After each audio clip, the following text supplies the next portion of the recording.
Hi everyone, my name is Natalie Dawson. Welcome to Leader Talk. This show is proudly brought to you by Brainiact. Each week we are meeting with incredible leaders from around the world to discuss all things leadership and business insights. Each person coming on this talk show has given up their valuable time for one very clear purpose: to give back to small and medium business owners. Now, are you investing money in marketing for your business but aren't seeing the results? Or perhaps you don't do any marketing and don't even know where to start? Well, today, Gus, Arianto, and I are fortunate to chat to our guest speaker, Lauren Oakes, CEO of Megaphone, a Melbourne-based digital agency that has been recognised as the 2021 #1 social media agency of the year. Lauren is here to teach us all about the 6 core pillars crucial for any business to thrive in today's rapidly evolving business landscape. And if we are lucky, Lauren may just share a 7th secret pillar with our audience today. Welcome to the show, Lauren. Hi, Natalie. Thank you so much. Happy to be here. Lauren, thank you so much for donating your busy time, your valuable time for our audience all over the world. We appreciate this. And so thank you so much in advance. We are excited to learn. I'm super excited about the topic. And we're excited to learn from you, Lauren. But before we do, we've got 2 fun questions we do want to ask.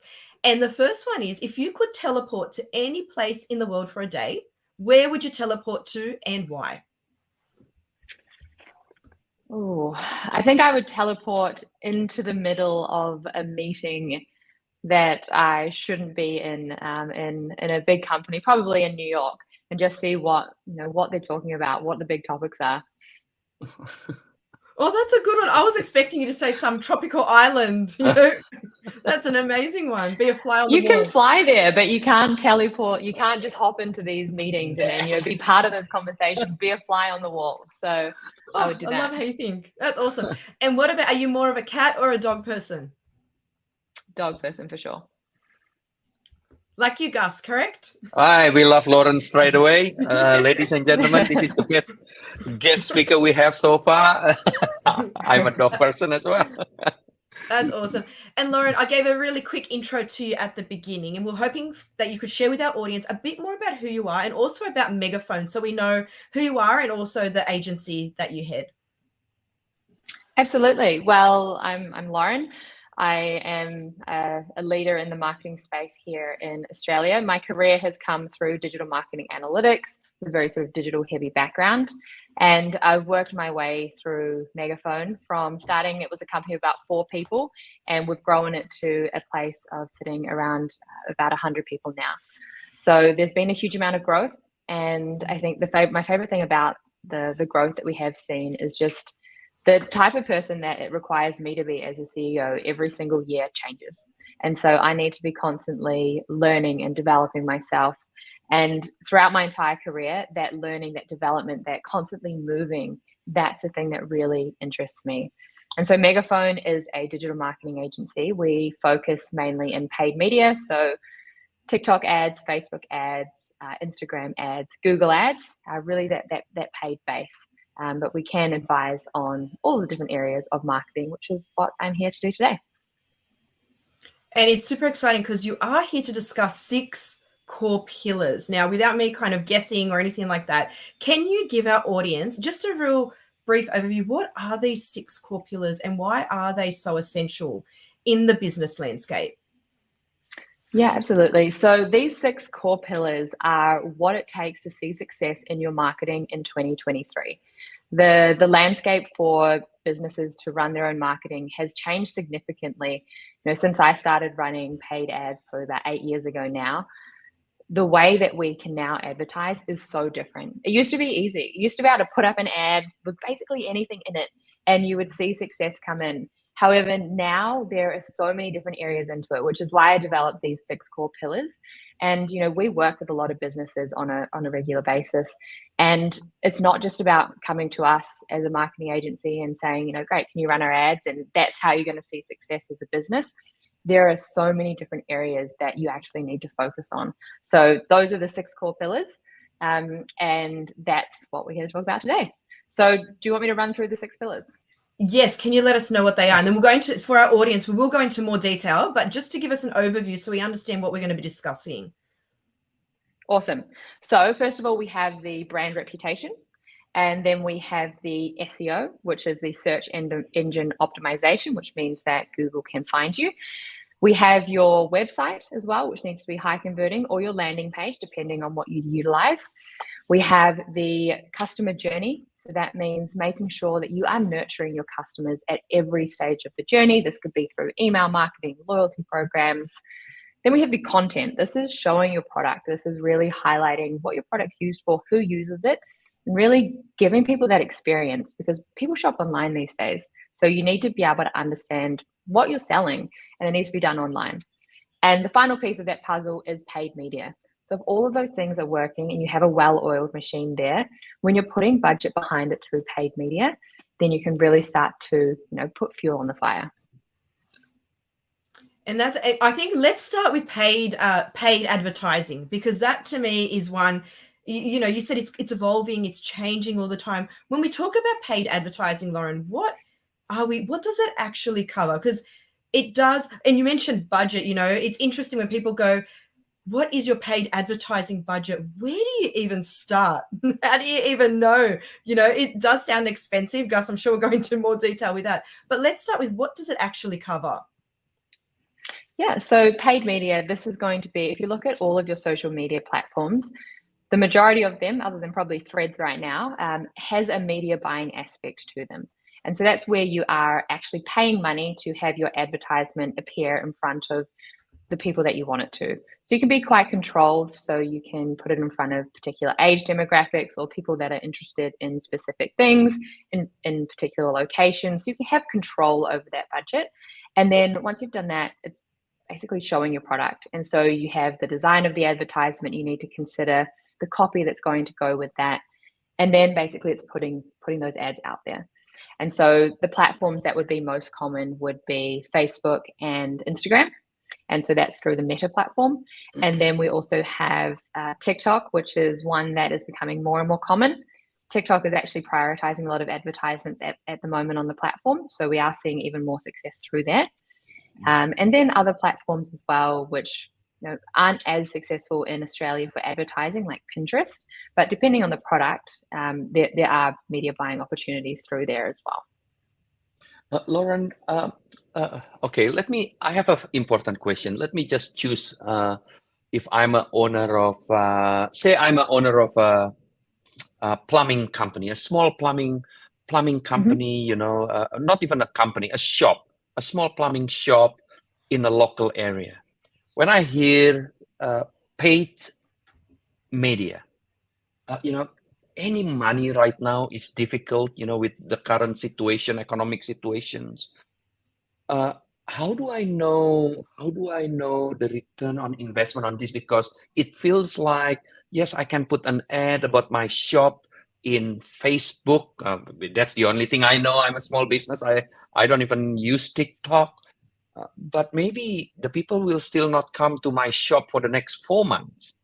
So what's your advice to a company like me, so I can still brave enough to invest in paid media, knowing that the return on investment of my investment might not come next week?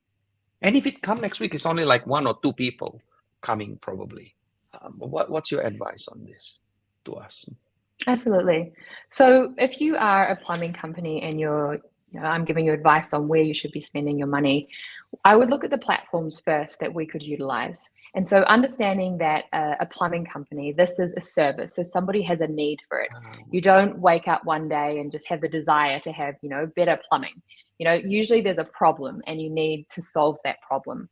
And so for a business like that, where there is a clear problem and someone would travel to Google usually just to try and solve their problem, I would suggest running Google advertisements.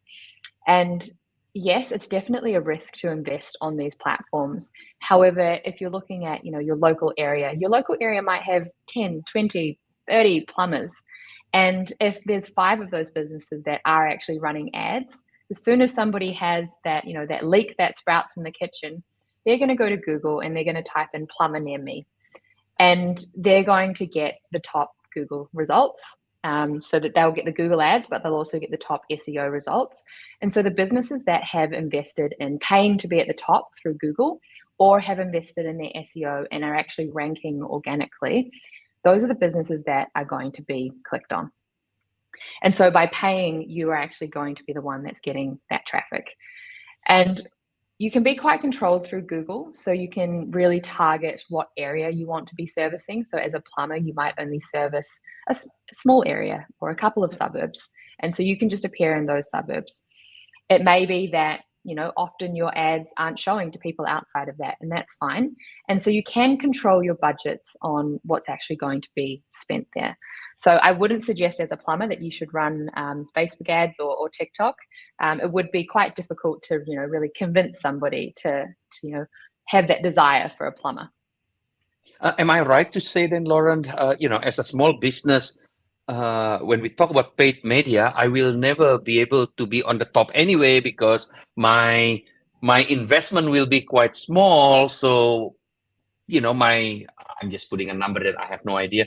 My $100 will be a waste, because it's still number 200, because the number one will comes from the biggest company that dealing with megaphones.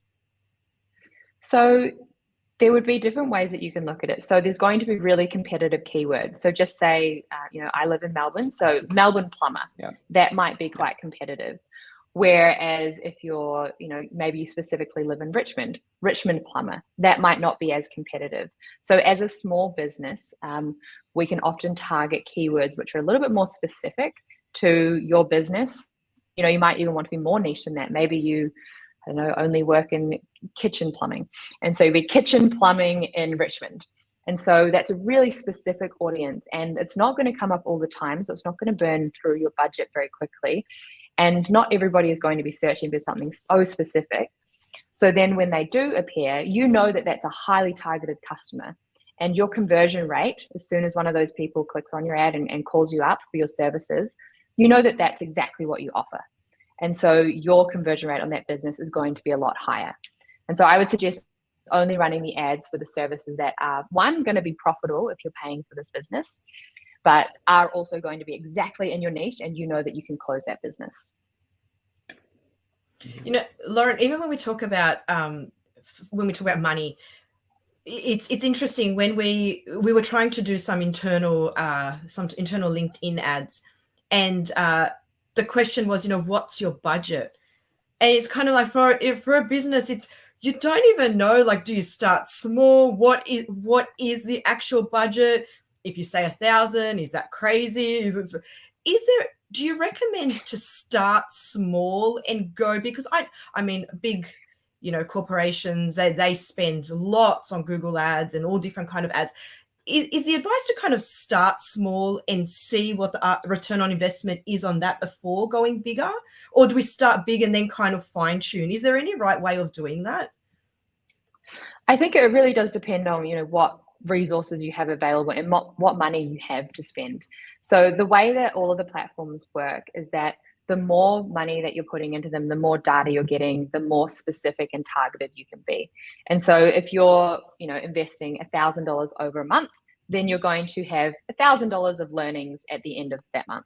If you invest $1,000 over a week, you're going to have $1,000 of learnings over a week. And so then your optimizations can happen faster. So, you know, if you can spend $1,000 in a week, awesome. If you have to stretch that to a month, that's okay. But that process is just going to be a little bit longer, because it's going to take more to understand, you know, what demographics are going to convert.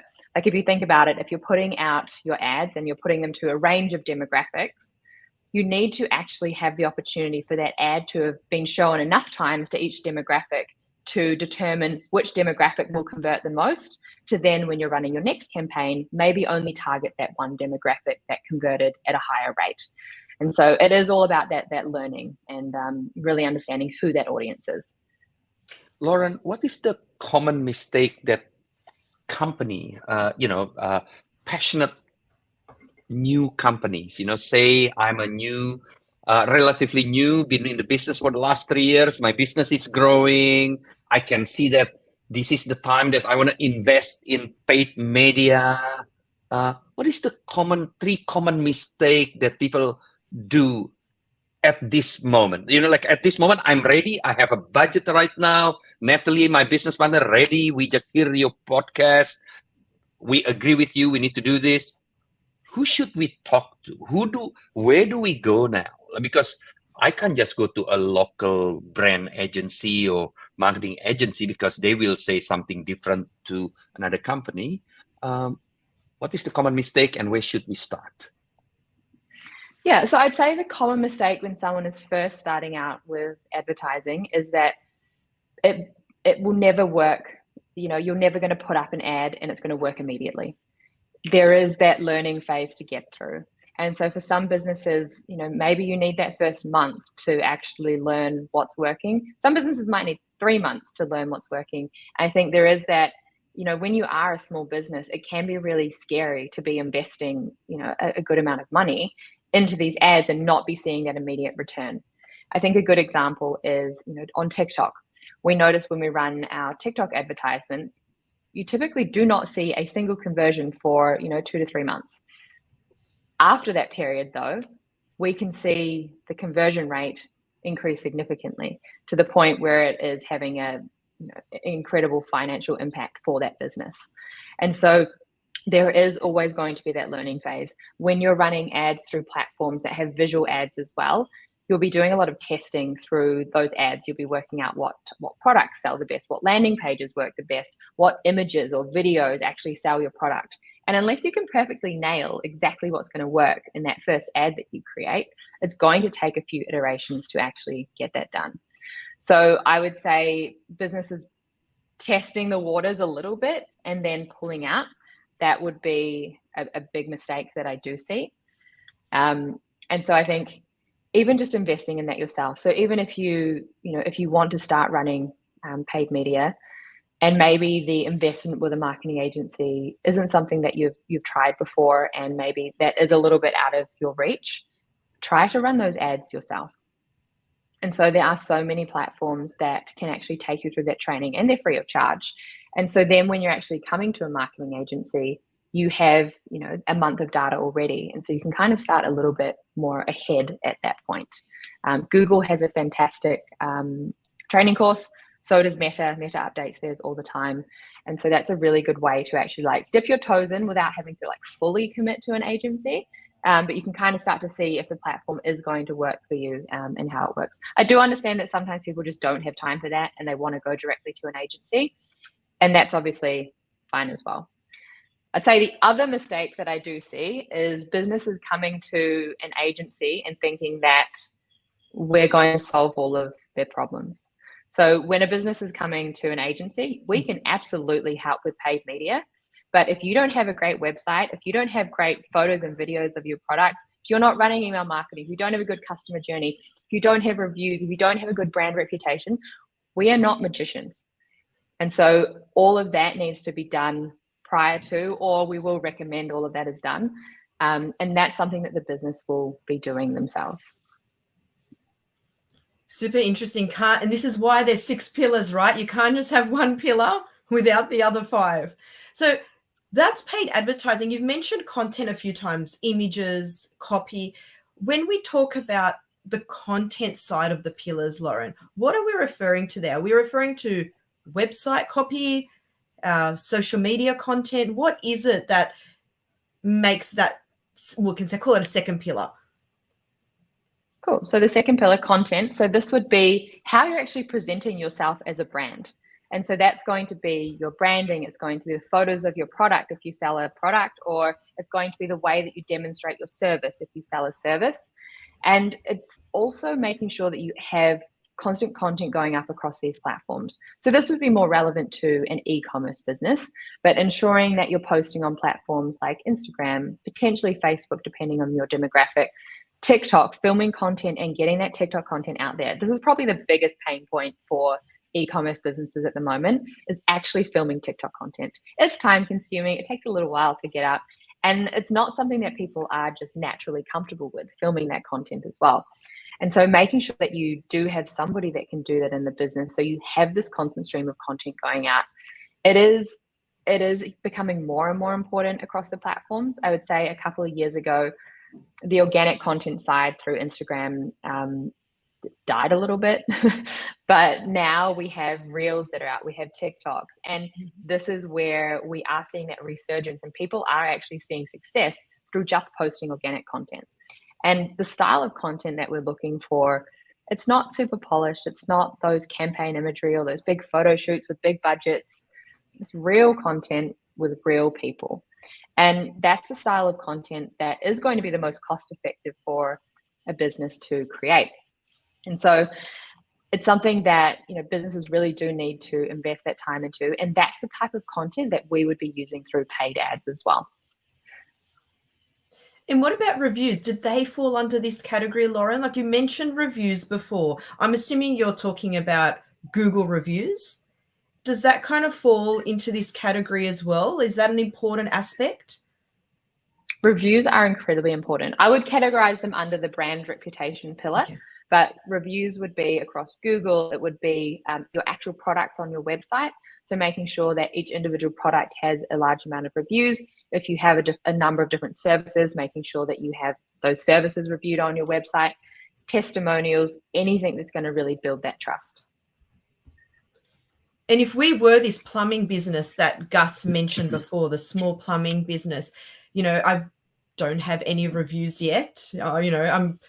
Where can we start? How do we actually get those reviews? Is there a tactic that we need to use, or is it as simple as asking someone that we recently served or, you know, did fix some plumbing issue at their property? Is it just a matter of asking them for a review? Absolutely. So if you're a business and you have no reviews, then the great thing about this is that as soon as you get one 5-star review, you're a 5-star rated business. And so I'm sure you will have worked with somebody that you felt like you had a connection with. Just to get those first few reviews on the board, I would just flick them a text, be like, you know, really enjoyed working on your property. I run a small business and I would absolutely love a review to help me generate more business. You know, really show that appreciation. When you are growing in size and your business is slightly bigger than being able to just text your customers, you can actually set up an email sequence. And so every time you get a new customer, they can filter into your email database and they'll get the email that says, hey, you know, enjoyed working on your property. Would love to have a review. You can even start to incentivize the reviews as well. So if typically this works better for an e-commerce business, but if you're an e-commerce business and you want to get some more reviews, you can always say things like, you know, we're giving away one of our products this month for someone who leaves a review. And then there's that motivation for them to go and actually leave that review. So you can automate it once things get to a point where you are a big enough business. But when we start out with businesses, typically, you know, they've had, you know, 100, 200 customers in the past. And that's a great, you know, database to just simply email to get things started. Lauren, is it Thank normal for me as a owner of a plumbing business to feel overwhelmed right now? You know, like we're talking about paid media, and I'm quite excited. I just about to spend money, and then you said that, hey, it's not magic. You need a website. I don't even have a website, and then suddenly we talk about reviews. I don't even have a review, but then you make me happy because you said that one 5-star review means you have 5-star reviews. So is it normal that people like us feel overwhelmed, you know, because suddenly that budget that I'm talking about for paid media might not be enough because there is other things, and we're not even covering all your 6 pillars. I just hear about paid media and website, and I haven't even invested in any of them. So how should I move forward here when suddenly the topic that you bring to the table become real yet overwhelmed? Awesome. Well, I would say for a local plumbing business, you don't need to actually have a full website. So we could actually build something like a landing page for you. And that's where we're just going to have one page. We're going to go into a little bit of information about your business. The added bonus of a landing page is that we can be really specific and targeted as to those exact customers that you want to get. I would say running a business in 2023, if you are sitting there without a website or a landing page, that is the best first step to get there, people are really converting to doing everything online. They want online booking systems. They want everything to be easy. They don't want to have to talk to somebody on the phone all the time.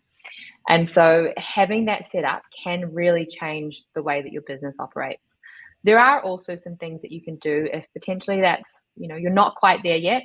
Setting up a Google My Business means that when somebody searches you online, you'll have the little Google page. It pops up to the right. It shows your reviews. It gives information about the business. And you can also upload photos, and you can have sort of like a call button there as well. So that would be like the micro step that you can make towards sort of building yourself that online profile. And there are, correct me if I'm wrong, Lauren, but there are free website tools that people can use if they don't have, the budget for it, to actually create a simple website themselves, correct? Definitely. So I would say, like, if you are looking to create a website, I mean, if you're e-commerce, you can build one through Shopify. You can do a very simple step-by-step process through it.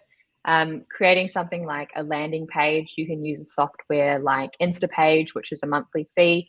And that's basically like a page building situation. So you can like drag and drop different elements and then design it within the platform. So there are definitely ways that you can look to optimize the resources that you have, or to start off and do it yourself a little bit. Yeah, that does make sense. Well, we're halfway there. We've got 3 pillars: paid advertising, content in a high converting website or landing page. Now, customer journey. This is always an interesting one, because I know when I speak to people, sometimes this one is actually left off, and, they create a website, or they've got great content, and they might have their paid advertising, but they haven't mapped out their customer journey. So, Lauren, when we talk about customer journey, so everyone in our audience understands, what are we actually talking about before we even begin mapping out any customer journey process? Yeah, so basically, if somebody has no idea about your business, when they are introduced to your business, what does that look like? What's the content they get? If they don't engage with that, what's the next touch point they have? If they do engage with that, what does that journey actually look like? And so this would be things like, seeing the first ad on social media. It would be then searching them on Google Ads. What type of ad did they receive? Once they actually get to the website, what page are they landing on? What content's on that? If they clicked on an ad, is that content relevant to what they just clicked on? If somebody is interested, once they're on your website and they've clicked through to a product page, what information are they getting there? Have you reduced the number of clicks that it takes to get somebody through to the checkout? So actually just understanding at any single point, what is that experience for the customer? And is there anything that you can do to enhance it? Is there anything you can do to reduce the time from landing on the website through to checking out? But the most important part is also, once someone has got to checkout and they've actually bought your product, what happens then? So immediately when someone purchases something and they spend money, they have this little buyer's remorse where they're like, should I have spent that? Should I have bought that? And so you really want to ensure that you can make them feel positive about their purchase. There's some really great platforms where you can actually, you donate $1 from your purchase towards a charity. And that really creates that feel good around the product as well. And then you move into your email flows. So what are the updates like? How long is the shipping process? When somebody actually receives the product, what does the packaging look like? Is it pristine? Is it an experience when you open it? What colors are there? Is there anything shareable inside the box? Are they encouraged to share the product? And then actually the product itself as well is, how do they actually experience the product? And then realizing that the best way to generate more business is to, retarget those exact customers that enjoy your product. And so then that journey sort of starts again, and you can sort of flow through from there. You know what, interesting, Lauren, what you mentioned before about the customer journey, it really makes sense. That's hence you said you can do any paid agents marketing, you can do great website, but if the operation of your business, how you package it, how you cook it, how you present it, how you getting feedback, how do you fix it when someone is as important, you can actually mention it flawlessly. How do we learn from this? Do we learn it from marketing agencies? Should we learn it from a where do we, many small, medium business all over the world will probably now thinking, okay, we are running a business. Of course, we know how to present our product, put it in the box, sell it, make sure there is margin, make sure there is a customer retention. But how do we know that we not missing a step? How do we know that everything that we do when we engage with a company like yours, it's actually become effective because every ingredients are in place? Yeah, so that's something that we would want to review with a business. If they were to come on board, we would want to look at what that customer journey is like. But I would recommend to any business to just pull out a piece of paper or bring up a Miro board online and just map that out. Have an exact timeline, exact timeframes on things, and actually understand and walk yourself through it as if you are the customer. I don't think there's a simpler way to do it than actually just following it through the entire journey and trying to experience that yourself as to how that would be to be a customer. If someone's sending in a complaint, they're feeling unhappy, they're feeling a little bit disgruntled. If you respond within an hour and you solve their problem, you're apologizing, you're sending them out a new product and they're getting a gift with that, and it's been a really pleasant journey, you can turn a negative customer to a happy customer immediately. But if somebody is contacting you and then it takes 48 hours to get back to them and then the response wasn't lined up, and you can immediately lose a customer, and also that customer would speak negatively about your brand. So it's these little things that you can actually identify through that mapping process, and you really want to mitigate that. Or even better, looking at all the stages that you have and how do you enhance it? How do you make every single touch point and experience the best that it can possibly be for that customer? And you need to think as well that there are so many brands out there, there are so many products and so many places that sell really similar items. If you are being directly compared to your competitors, is your customer journey better? If it's not better, how do you make it better? Because that's what's going to get repeat customers, and that customer lifetime value that you can get from somebody, that is the most valuable thing. It costs a lot. It costs more than it used to get a customer through paid media. And so if you're getting that customer, you need to make sure that you have nurtured that customer and that you will have that customer for life. That's really interesting. Lauren, when you were describing this, we recently went on a family trip to Cairns over the school holidays, and my youngest is 2. So we rented a car. Now I needed a forward-facing car seat for the 2-year-old. They didn't have that, so they gave me a number of someone to contact. You can hire a car seat. Now, I've never done it before, had no idea. I'm assuming I have to collect it, put it in this car. That was another story. But anyways, contacted the person who owns this car seat hire company. They were busy. They were fitting another car seat. They told me they'll call me back in 10 minutes. Exactly in 10 minutes, I got that phone call. They quoted me. I accepted. They told me they will fit the car seat into the car that I'm renting before I even get there. So we fly in, we pick up the car seat's already there. There was a personalized note on the car seat saying, thank you for supporting a local small business. Please leave us a review, or, which I did, which was great. But it was that, in addition, after I returned the car, I just had to return the car. She then came and collected the car seat. Now, for me as a customer, it was so seamless, so easy, with the additional touch of that personalized note that was handwritten. And I just went, that's it. I would recommend this company to anyone that needs to hire a car seat we picked it up in Townsville, in the Townsville area. It was just such a beautiful experience that I will never forget. Now, we're not talking about, huge dollars spent on paid advertising, but these small touch points that she enhanced has completely stuck with me. So when we talk about customer journey, that's what we're really talking about, aren't we, Lauren? 100%. And there's nothing that I can do from a media buying or paid media side that is going to give you that experience. I can get the customers there, but they are the ones that have now made that experience unforgettable, made it an experience that we're talking about today. And that's just that little touch point that they have had, and you'll happily refer them. And I think that also comes to a really important point, that I don't think word of mouth advertising is dead. Like, I think that's something that if you can make a really memorable experience with somebody, they will talk. Like, I had a very similar experience with a new toothbrush company. And like, I've told a lot of people about, like, you know, how great their customer service was. I actually had an issue and a complaint, immediate response, immediate resolution. And, you know, that's something that now I have this really positive feeling about this company that, you know, I could have had a negative experience with. And so it's just all really about those small details, those finer things that you can really enhance your brand. And none of that is to do with money. You know, that is all something that you can do no matter what size your business is, no matter what your budget is.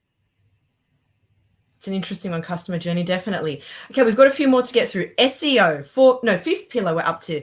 SEO, when we talk about search engine optimization. Now, this one does sound expensive. Tell us about what we're talking about, and is this an expensive pillar? Because what is interesting at the moment is when I was thinking of the pillars, I thought they were all standalone pillars, but the more you talk about them, they're all just overlapping and they all work hand in hand together. So when we talk about SEO, yeah. Oh, maybe just to yeah. give a clarity a little bit for you know, a non-marketing community as well. Paid media advertising, search engine optimization, both we have to pay. What's the can you just come back to make sure that people really understand, because both sounds expensive, both seems to be money going to somewhere. What's actually how it actually looks like? Yeah, absolutely. So when you are searching for it, so basically the comparison between SEO and paid media would be SEO and Google Ads. So those would be the two that would be the comparison there. So both of them are making a business appear on, you know, highly ranked on Google, ideally on the first page. And so Google has 4 ad placements at the top of the Google rankings, and you can basically pay to be in those placements. And so that determines like how much you want to pay, whether you're going to be appearing in the top or whether you're going to be appearing lower down. Then we have SEO. SEO is like optimizing for the search engine to rank you higher organically. So this is when you're not actually paying to be in that placement, but Google has deemed that your website is so great and so relevant to the search term that that person has searched that you will be organically ranked, you know, number 1, 2, 3, or 4. And so Google is great because I could pay today and be at number 1, whereas SEO is something that can take 3 months, it can take 6 months, it can take 12 months, depending on how competitive those terms are. And so what you actually need to do for SEO, which some of this does overlap with what we've been talking about, one of the main things that is important in SEO in 2023 is that user experience on your website. And so actually just ensuring that people have a positive experience when they visit your website. So this would be things like the amount of time that someone spends on your page, they're not bouncing away from your website, but then also ensuring that it's very relevant to what's actually being talked about. But then, of course, if the website's relevant, then people are going to be spending more time on it as well. And so there is just that side of the SEO, but there is also the technical side. And so this is things like ensuring there's no broken links on the website. So if you've had your website operated for 10 years, some of those links might not be working anymore. So you can go through that and ensure that all of the links are working, but also things like meta tags. So any photos that you have on your website should be tagged appropriately so that Google can actually read what's going to be in the image as well. But also just ensuring that everything on that website is optimized towards exactly what you sell. And so that's more leaning into the content side of things and the copywriting. And so if you sell, if you're a plumber, you need to make sure that that content on your website is actually referring to the key services that you want to promote. If you just had sort of general copy on your website, Google is only going to show you for general information. But if you went really specific with that content and the copy, and so, you're a plumber in Richmond that works on kitchens, and you really, explained a lot about that, then that is where Google can start to rank you higher. The other side to that is also creating content and blogs. So whilst I wouldn't recommend a plumber to be necessarily creating regular blogs, you might create a couple of one-off blogs where you're referencing something very specific. So you could have a whole article, a whole page dedicated to kitchen plumbing in Richmond. And that is going to help that specific page be ranked higher on Google. Not the whole website, but just that specific article. And so now that is slightly more niche. And when someone searches those niche terms, it's likely that that will appear on Google. Does that make sense? Any questions on that? Cool. It's good. No, that does make sense. And when we spoke about SEO, Gus mentioned, you know, there you can pay, but SEO, you can do this yourself, right? So if let's use the plumber as an example, that can write, and he does want to, you know, talk about kitchen installation, kitchen plumbing in the Richmond area. And if they can write this article themselves, correct? It doesn't have to go to an agency, for example. Correct. You could absolutely write that article. You could write, you know, one article per week, and you could be targeting slightly different keywords. The way that you are going to get more trust, though, is sort of the next addition to SEO, and that is having backlinks. And so a backlink is basically when a website that is highly trusted. So, you know, just say, what's a good example? I don't know, CNN, you know, highly trusted, frequented website. And if you can get a link from CNN to your website, that's basically saying that this website that has so much traffic, so much trust, they're validating your website. And so that can start to sort of build the trust on your website. And the way that you can go about generating these links is a couple of different ways. One, you can buy them. And so you can actually pay for these links on different websites that have high authority. Authority is just basically the ranking that website has, how great that website is. But you can also do that yourself in a manual outreach. So you could reach out to businesses that, you know, might really like the article about plumbing in Richmond for kitchens. And, you know, you could say, hey, you know, would you like to place a link to my article on your website? And then that creates that link. And that's that manual process that you can actually do yourself, and that is very low cost as well. I think the thing with SEO, though, is there are so many different areas to that. The technical side, you need website edits, and then the blog writing side. Sometimes people can get to the point where, you know, they don't have time to do that themselves, and that's sort of where an agency would step in. But when you are running a small business, if you do have that time on your hands, then that's a great way to start. There's a lot for business owners that are listening in today to think about, definitely. But there is still one more pillar. We've got to talk about the sixth one, brand reputation. So I know we've already spoken about this a little bit with the customer journey and, you know, the content and things like that. When we talk about strategies, Lauren, for actually creating a great brand, can you give us a few strategies for business owners that are listening now? How can we create a good brand? How can we, you know, we mentioned, we're going to stick to this small plumbing business, and all the plumbers listening in today are going to love us for this. but for that kind of, how can we make us sound better than the other 30 plumbing businesses, you know, in our local area? Can I just answer that just to test my understanding for the past 45 minutes? Lauren mentioned you cannot fake this. You need to have your business in order. You cannot fake the brand. Am I right, Lauren, to say like you can put a paid advertising saying you are the best plumbing shop in town until your first customer give you 1 star, and then it's go downhill. Exactly. Am I right? Exactly. You need to have a great service, and with that, you know, leans into that great reputation. You actually need to have a quality service. If every time you went to a plumbing job, they had issues and there were errors, then you're never going to get to the point where you have a positive reputation. And so that's definitely a vital part of any brand, whether you're an e-commerce business or a service-based business. Is your product great? Is what you sell good? Do you stand by it? And that reputation, I think, one of the first things that I would look at would be making sure that you can really personalize your brand, and make sure that, you know, when you are going to a plumber, if you go to the website and you can actually see the person that's going to be coming to your house, or you can see that there's, it's a family business and you can see, the happy family.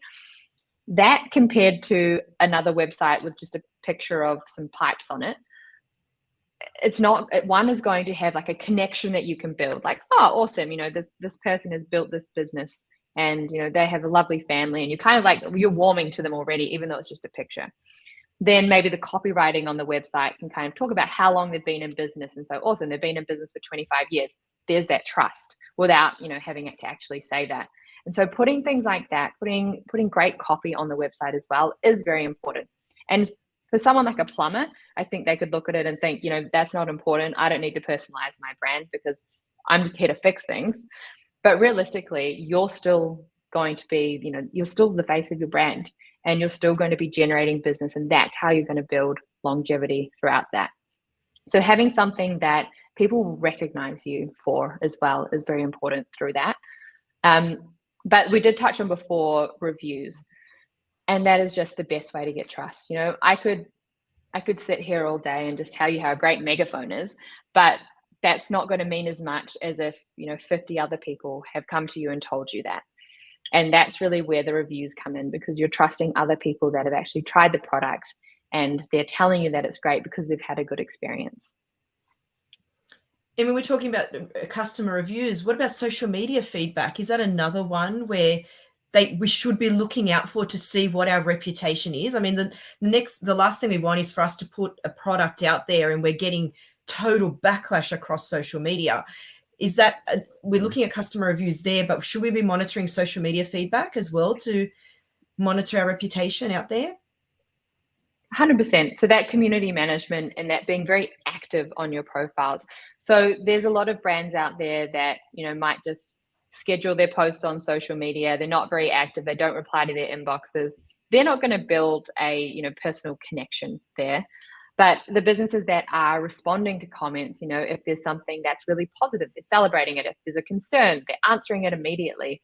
You can really build that reputation through that. I think another key part of that is the customer service as well. And, really upholding that brand reputation. If somebody is contacting you, get back to them.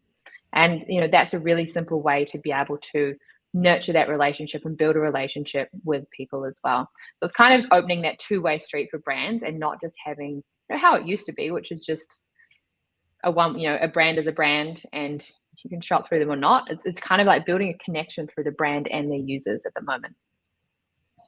So much for our audience to think about. Gus, I'm sure my head is like, oh, there's so many ideas and things to do. It's just and can I ask this kind of topic? I can talk. I can ask like for the next 5 hours. And what happened if? And this is going to the very left. When you want to have a brand reputation, I can. I understand when you say that it starts with a great service and a great product. We need to make sure that we focus on a customer journey. We make sure that we actively respond to customer complaints, all that, right? So we do. But there is companies out there, including mine. Obviously it's not my company. This plumbing company. I started the next day after I have a big weekend. So the logo is wrong. The name is not connected to plumbing. It's more connected to a noodle shop, but now become a plumbing company. I call it a ramen plumbing. Like this. Surely out there, all over the world, there is passionate people owning a business. Just when they started after a big weekend. Where now 5 years later, the business is there. How do we restart all that? So at the end, 3 years from now, I really have a brand reputation. People can see me the way people see the Nike logo or the Coke logo or Apple logo, whatever it is, right? Because right now, I'm a plumbing company with the logo of a noodle in a bowl, for example. How do I fix all this, Lauren, if I'm in that situation? Surely there is people out there in that situation. Yeah.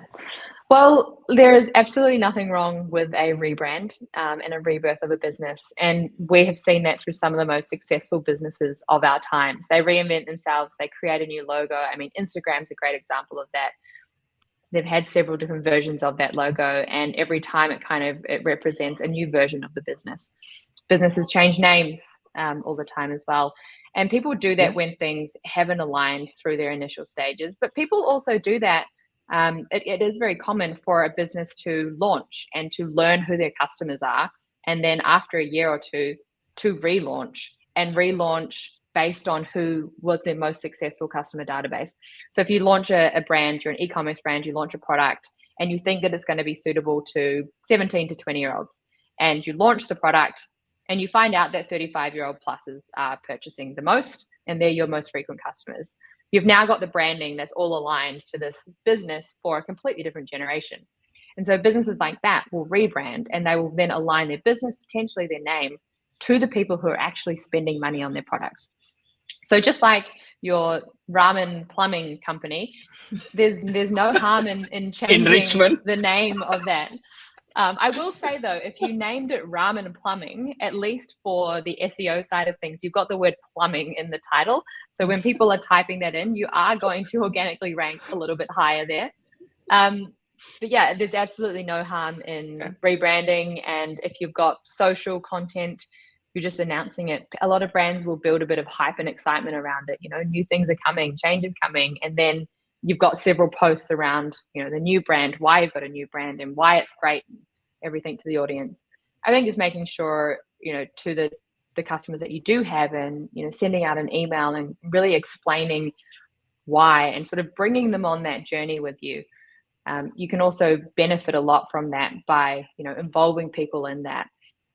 Some businesses will do, you know, polls on Instagram and that, you know, we're rebranding. Do you like this color or this color? We're launching a new product. Do you like this one or this one? And so you're actually involving the customers in that process, which makes them feel a little bit more invested. They're more bought in, more likely to be a lifelong customer as well. That's interesting, Gus. So that it goes to show that, you know, we do make mistakes in business. So if anyone's listening out there, there's nothing wrong with a rebrand. They do it all the time. And if Instagram can do it, we can all do it, right? Sometimes I don't even notice that they've changed their logo, to be honest. It's so, you know, it's not so drastic and there's no big announcement. So everyone can do it. Now, Lauren, we have a bonus pillar. We've gone through our 6. You mentioned that there is one bonus pillar. Drum roll, because I'm curious to know what this one is. Can you let us know what this one is? Definitely. So the bonus pillar, I would say, is testing. Never get too comfortable, constantly test new things. And that realistically is throughout every single pillar that we have spoken about. You're never going to have a completed website. You're never going to finish your content. You're never going to finish your ads. They are things that constantly evolve. And the platforms that you're working on as well, they are constantly evolving. The customers, the people, they're constantly evolving. So you need to be continuously testing new things so that you can constantly be fresh, you know, in the mind of the customers. The Instagram app, it's a great example. The way that they have done those rebrands, you know, they can stay fresh in the eyes of their customer. They're releasing new products all the time. They're testing different things. Threads is a great example. And so that's a great way that you can keep those customers engaged because it's always fresh. It's always new. The testing side of things, we can also highlight that to be very specific on the advertisement side of things. Ads can last and see success for a day. They can see success for a month, 6 months. Haven't seen that recently, but could be 6 months. But frequently changing and making sure that you're testing things so that as soon as that ad stops working and stops making you money, you have those next ads there ready to go. And that's what we have seen through the media platforms over the past 6 months, is that you need to just have that constant flow of fresh content, fresh creatives to be testing. And things change so quickly. I think a really good example is the Barbie movie. The hype is everywhere. Everything is pink. Every storefront is pink. Every ad I see is pink. There's Barbie everywhere. And so to start testing things like that, you know, that has changed so quickly since that movie has launched, that pink is now this color that is present everywhere. And so you need to be staying up to date with trends, testing new things so that you can move with the times like that. It's interesting you say that, because anything I see, any shop front I see with pink, even if it's not deliberate, I just think of the Barbie movie. Yeah. It's just pink everywhere at the moment. Yeah. And Lauren, how often do we need to test? Is it something that we do every quarter, every couple of weeks? Is there a specific testing time, or just whenever we feel like it? I guess depending on what you're testing. So things like your SEO side of things, you should be testing new things every month. So that would be also keeping your website up to date, new updates, keeping that fresh every month is good as well. Content, if you're running paid ads, I would say weekly or every 2 weeks would be when you need to have that fresh content, depending on how big your budget is and how fast you burn through your audiences. Kind of how I mentioned at the start, if your budget is $1,000 for a week or $1,000 for a month, you need the same amount of ads for both timeframes. But I think there's never harm in testing too often. It's really just what you have time for. That's brilliant. And I'm looking at the time. We have gone through all 6 pillars and the bonus pillar. Amazing. And I'm going to hand it to you, Gus, to wrap up the show. Thank you. And I hope I do justice by summarizing some of the key points that I think will be very relevant for the small and medium business community. Lauren, once again, thank you so much. Very insightful, and we learn a lot. You start the conversation by saying, to be successful in your marketing in 2023, you need to focus on 6 core pillars. One is brand reputations, search engine optimization, website, customer journey, content, and paid media. Remember, the learning of what's working and not working during advertising process is important for you to have a future conversion rate. There are common mistakes that business do, and these are the top 3. Number 1, you are in and out the investment too quickly. So there is no learning or knowledge for your future improvements. Business come to paid agency thinking that all your business issue can be solved just because you pay an agency to rebrand your business. And number 3 is not learning the process yourself and hope someone can fix it. Start getting review. I like this one. Start getting review of your business. Remember, 1 5-star review means you have a 5-star review. In 2023, if you are running a business, you need a website at the very least. You need a landing page. So that's a priority. So if you are a business and you have no landing page, no website, well, you need to start. If you are being competitive, your positive customer journey will be one of your weapons to win. I really like that. Brand reputation start with great service and offering. You cannot fake it by paying and advertise your business, as at the end, the customer journey itself will determine your brand. And remember, no harm to start over. Rebrand, get new logo, get new process, test your business, test your market, as your customer journey move with time as well, which means your business have to move with time. Thank you so much for these very insightful sessions. On behalf of Leader Talk, Natalie and I cannot say enough. Thank you for your valuable time. Thank you. Thank you so much for having me. It's been great talking to you both.